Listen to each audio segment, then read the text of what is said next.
calls dropping. Ugh, it's frustrating. Let's end your frustration by signing up for fiber internet in Clinton. Click the Connexus icon at DeWittDailyNews.com. Your friend in Central Illinois. WHOW. Top of the morning. Thanks for being with us. I'm your host today, Seth Lawrence. The WHOW Morning Show streams to Facebook and YouTube, brought to you by Peterson Insurance, your Pekin Insurance agent in Clinton. My guest on the Zoom today is Candace Summers with the McLean County Museum of History. Candace, good to see you. How are you this morning? Doing good. Thanks for having me, as always. Yeah, for sure. Thanks for making time for us. I know summer's busy for the museum with summer camp season upon us. Are those underway yet? What's kind of the status of some of those? So we actually kick off our full week of camp next week. So busy with the final prep for that. And registration is full for that one. So really looking forward to having a great group of 15 kiddos that'll be learning all about archaeology, architecture, museums, history, all those things, and how, you can have a career in them. Mm-hmm. Definitely. Very good. So look forward to those. And you mentioned that your mini camps still have some registration spots available. Remind us what the mini camps are, and again, registration information. How about that? Yeah, absolutely. So we have 2 mini camps going on this summer, and those are 3-day, half-day camp weeks. Those will be in July.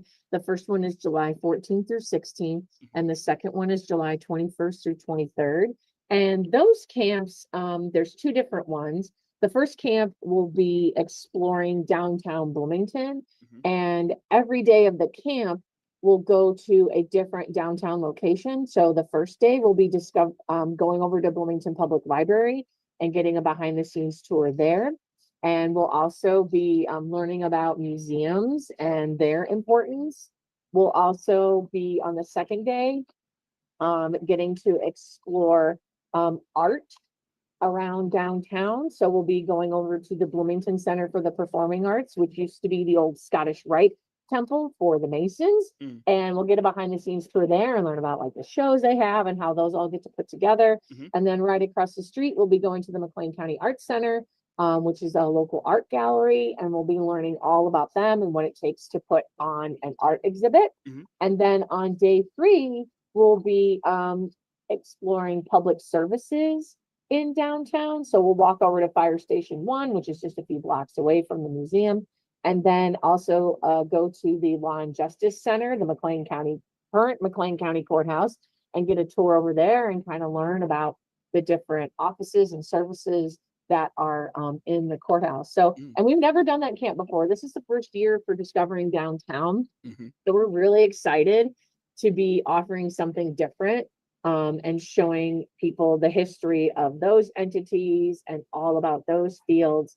The second camp is Curious Curators, and we've had that camp before where students will get to learn about the behind the scenes at a museum and culminate at the end with creating their own pop-up museum. So registration is still open for those mini camps. It's $100 per student. We also offer full scholarships for those who meet the income requirement. And so I hope that some more kiddos will join us for these great experiences later in July. Gotcha. Do you know what your groups are like this year? I mean, are they younger? Are they kids that have gone through the program before? Do you know much about the kids that are coming out for the camps this year? We definitely always have some repeat kiddos because they love the camp. I mean, this is truly a unique opportunity. No one else does a camp like this that focuses on history and careers in history. So I'm hoping that those repeat kiddos actually keep on with that history career or something related to it as they get older. But we always have new kiddos that are, budding historians. The age range for our camp is kids entering 5th, 6th, and 7th grade. So right around that junior high level. So looking forward to seeing some familiar faces, but meeting some new students as well. Gotcha. Very good. So look forward to those. I know you look forward to it, and you put on a great program. So I look forward to kind of hearing how camps go when we catch up in July and August. Yeah, absolutely. Very It's good. always a blast. I have fun every year. Sure. Very good. Candace Summers, McLean County Museum of History, is my guest on the Zoom for today. And Candace, let's dive into kind of beyond the summer camps. Let's dive into just what's on the calendar for the museum. What do you have coming up? What's good at the museum? So we're actually doing a program over at Bloomington Public Library. They are great partners for the museum, and they are hosting our librarian Bill Kemp for a program on the Henny Kilowatt, Bloomington's electric car of tomorrow. So before Toyota hybrids, before Teslas, before Rivians, there actually was an electric car, and the Twin Cities was center stage for that car, called the Henny Kilowatt, which was a project of the National Union Electric Company, which was a holding company that included Bloomington-based Eureka Williams, so vacuum cleaners, among other things. And Eureka Williams engineers designed the electric propulsion system, and the cars were assembled in Bloomington, although only about 50 of those automobiles were sold during a 2-year period of time from 1959 to 1960. It's really fascinating and inspiring story that happened, almost 70 years ago. So Bill is going to share what's sure to be an electrifying time. That's his joke, not mine. That is so his joke. Bill always has a great pun in his program titles. So people can join us at Bloomington Public Library on Thursday, June 26th from 6 to 7 p.m. This is a free program, and it'll also be live streamed on the library's YouTube page. And I highly recommend people come and learn about this little known early electric vehicle. Gotcha. Now I know you were, and I'm sorry for kind of backtracking a little bit, but I know you were particularly excited about the State Farm Lunch and Learn recently. How did that go, Candace? Oh, it was great. We had a really good crowd. A lot of folks who are retirees from State Farm joined us for this program, and we got to, hear little tidbits of lesser known history of State Farm. Of course, the roller skating story, and while in theory it was good, it was kind of a liability, and so they had to stop having people deliver mail on roller skates in the building. And at the end of it, I'm like, this could easily be a 2-part program, because we didn't even just scratch the surface on all the fascinating stories that I've heard Buck Farley, their archivist, share when the museum staff got a behind the scenes tour. So we will definitely have him back again, because he has more stories that he can share with us. Now, is that the Lunch and Learn that was connected to, was it the downtown building that used to be State Farm? Am I remembering that right? Yes. So originally, State Farm's headquarters was downtown. It actually started in a smaller building that would have been across the street from where its big building was built. And then for a time, they were a couple blocks away in the building that now houses Golden Dragon and Chinese food, which is amazing food, by the way. And then, because they were expanding so quickly, they actually constructed their own building, which today it was the former home of State Farm, and that was their corporate headquarters until the early 1970s. And then they built the big corporate headquarters off of Veterans Parkway. And then that downtown building became what I've always called it since I started working at the museum, the fire building, because that was where the fire insurance policies, where those operations were held.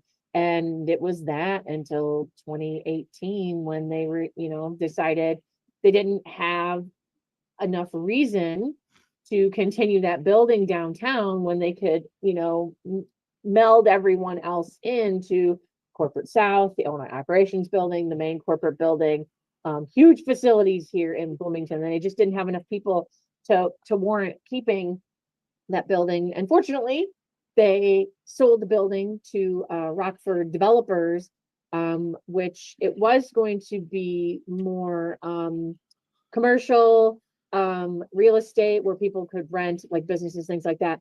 But now word on the street is they are actually going to turn it into apartments and condos with retail on the first floor, and I believe a restaurant on the top floor. Oh, So wow. I'm very much looking forward to that. I if there is a restaurant on the top floor, I'm so there. Very It's gonna good. be amazing. That's still exciting, and it's cool that that building has stayed around. You know, like a lot of places would have just torn it down and either rebuilt or used it for something else. Well, they tried. State Farm was going to tear it down because they couldn't find a buyer. And the people of Bloomington spoke and they put pressure on State Farm to not tear it down, because that would have truly been detrimental to downtown Bloomington if that building would have been torn down. I mean, they had done all this work to bring it up to code with sprinklers and fire suppression, asbestos removal.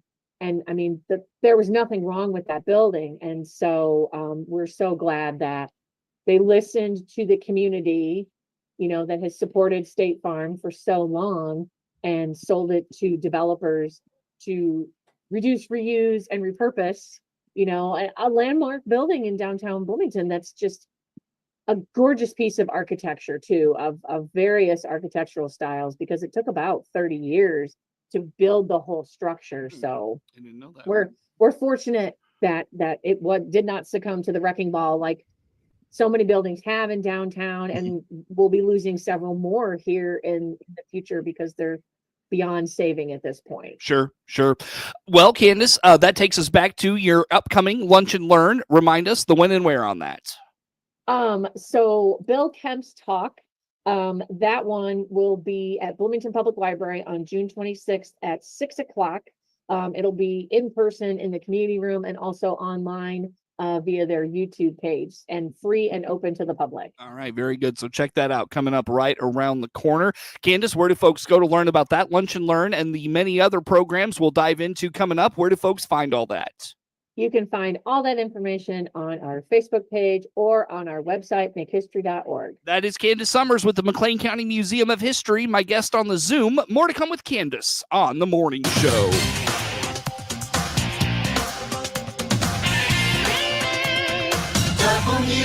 WHOW. Offices for more information. Let's check the markets now. The RFD Radio Network. I'm Jim Taylor. Steady across the board with corn, beans, and Chicago wheat. July corn down 2 3/4, 4.30 3/4. September corn down 0.5 penny, 4.28 1/2, and December corn unchanged, 4.44. July soybeans up 0.5 penny, 10.75 1/4. August beans up 1 1/2, 10.78 1/4. November beans unchanged, 10.68 1/4. July wheat currently 5.72 down 2 1/4. September wheat down 2 1/2, 5.88. July bean meal up a dime, 2.85 even. July bean oil 54.85 up 8 cents. Livestock trade August feeders 305.97 up $1.80. June live cattle up $1.17, 225.47. July lean hogs down a nickel, 112.12. Energy market July crude oil up 11 cents, 75.25. Jim Taylor, RFD. SIU Family Medicine wants the best health for you and your family. Be a champion. Protect your loved ones. The SIU Center for Family Medicine of Lincoln is accepting new patients. Click their icon at DeWittDailyNews.com to schedule your appointment. Hi, I'm Brett with Central Cremation Center. We're proudly offering pet cremation services to help keep your faithful companion close to you. Learn more about our pet services by clicking our icon at DeWittDailyNews.com. The Illinois Emergency Management Agency has designated WHOW's many platforms on AM and FM, as well as WEZC 95.9 FM, as standby radio stations for emergency messages to be sent for severe weather, as well as for the Clinton Power Station. We also have a direct link to the National Weather Service for watches or warnings to air immediately when they're issued. Keep yourself and your family safe by tuning into the WHOW platforms on AM, FM, or streamed online, as well as on WEZC 95.9 FM. Your friend in Central Illinois, WHOW. Once again, good morning. Thanks for being with us. I'm your host today, Seth Lawrence. The WHOW Morning Show streams to Facebook and YouTube, brought to you by Peterson Insurance, your Pekin Insurance agent in Clinton. Candace Summers, McLean County Museum of History, my guest on the Zoom today. And Candace, we talked about the Lunch and Learn that's coming up next Thursday. How about the July Lunch and Learn? When and where? What do we got going on? Yeah, so in July, we'll be taking a little trip down Route 66 with our program, where we're going to have Bill Thomas, who's the curator of the American Giants Museum in Atlanta, Illinois. And he's going to talk all about what the American Giants Museum is and also what the American Giants are. So if you've never heard of or seen American Giants, think of like gigantic Paul Bunyan statues, those fiberglass statues. Or here in Bloomington, Carl's Ice Cream has a great big old statue that's holding an ice cream cone. Or over in Peoria, there's the Uniroyal gal that she's like this huge woman that wears the bikini, and then they also dress her up with other clothes during the season. And it's a thing. These gigantic statues could have been found all along Route 66. Yeah. And once Route 66 was decommissioned in 85, a lot of those statues started coming down. And so this museum began as a place that people can come and see a lot of these refurbished statues. And it's super cool. Like, I haven't been to the museum yet, but I follow them on Facebook. And there's also a YouTube channel that's all about them going out across the country, finding all of these giant statues. That either them bringing them back to Atlanta or helping people restore them or just document them too, because some of them are just in too bad a shape. And Atlanta, Illinois is now the largest concentration of American Giants anywhere along Route 66 from Chicago to LA. Oh, wow. So truly a destination stop. Yeah. And Bill is going to come and share all that information about how this started and why it's so important as a legacy of Route 66. Yeah, I had the Lincoln mayor was on with me earlier talking about this museum, in fact. And I don't know if you're familiar with Scott McCoy. He's going to be the new tourism director in Lincoln, from what I hear. But he was pretty instrumental in this project as well. Yeah, no, a lot of people, it took a lot of effort to make this happen, make this museum happen, get these giants there, get it up and running so that it really becomes a tourist destination stop along Route 66 in Atlanta. And I can imagine how much this has helped bolster the local economy, because Route 66 is a really big tourist destination, especially for international tourists. We get tourists from all over the world that stop here at the museum. Germany, Japan, Australia, Spain. It's amazing the draw Route 66 has, especially with the centennial coming up next year. Right. So it's really cool that Bill's going to be able to come and share the stories of the Giants and the museum. And it'll be Thursday, July 17th at 12:10 p.m. here at the museum, or it'll be live streamed on our YouTube page. That should be really popular. I think that one will be just maybe not as popular as State Farm, but it should be really, really popular, I think. So, yeah. I think it will be really popular. I mean, it's really cool when you see those humongous statues. I mean, you're just like, wow, it's just really awe-inspiring. And it's just such a piece of Americana too. So I'm super excited that we're going to get to help spread the word about their museum and the stories. Yeah. Well, jumping ahead to August a little bit, I know that's kind of farther down the road in the summer, but you're doing a walking tour of downtown Bloomington. Talk about this a little bit. Or is it downtown Normal? No, downtown Bloomington. Okay. So I've been doing these walking tours for a long time. A lot of times I do them with kids, with school groups. And we are going to be losing some buildings downtown here in the coming months. I'm not exactly sure when, but they're just too far gone. They've been sitting empty for a lot of years, and it's just cost prohibitive to, for anyone to rehab them. And one of the buildings is the old Montgomery Ward building that's on the corner of Front and Center Street. The other is the old Elks Lodge that is on Madison and Washington Street. And then there's another smaller building, which actually dates back to the 1860s, that are all going to come down with the hope that redevelopment will happen down the road once they're cleared. And it made me think like just how much history is in those buildings. And I need to share those stories more with people. Because unless you're downtown Bloomington, you may not know the stories of those buildings. But I always hear people refer to the old Montgomery Ward building when downtown was the hub of shopping before the malls, before the internet. And so I did a walking tour for a group with the town of Normal, and they loved it so much. I was like, well, I'm just gonna do a public one and tell people not just the stories of the architecture of the building, but the stories of downtown, what these buildings all housed over the years, why they were so important in our history. And even when they're long gone, they'll still be part of our history, and it's important to keep telling those stories. So that tour will be on Thursday, August 21st from 5:30 to 7. Tickets will be available, to purchase online by the end of this month. And hopefully it won't be a sweltering day for us to do this tour.